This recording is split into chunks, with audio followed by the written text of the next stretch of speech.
പ്രകാശമേ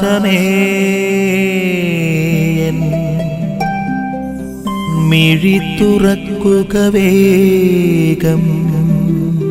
മിശിഹായിൽ പ്രിയപ്പെട്ടവരെ, നമ്മുടെ ഒരു പൊതുരീതി, മനുഷ്യരുടെ ഒരു പൊതുരീതി എന്ന് പറഞ്ഞാൽ നമ്മളെ സ്നേഹിക്കുന്നവരെ നമ്മൾ സ്നേഹിക്കും, നമ്മളെ വെറുക്കുന്നവരെ നമ്മളും വെറുക്കും. അതാണ് ഒരു ലോക നീതി.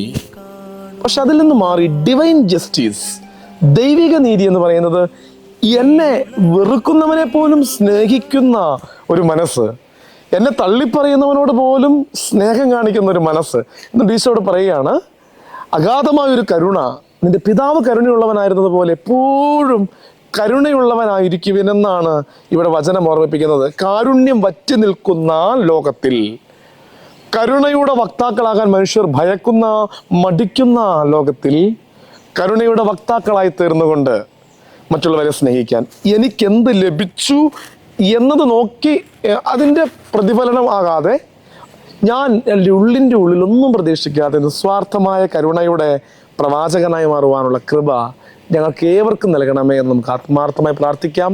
അതിന് ഈ കാരുണ്യത്തിൻ്റെ വഴികളിലൂടെ സഞ്ചരിക്കുവാൻ ഈ നോമ്പുകാലം നമ്മെ സഹായിക്കട്ടെ. ആമേൻ. നിൻ വഴിയേ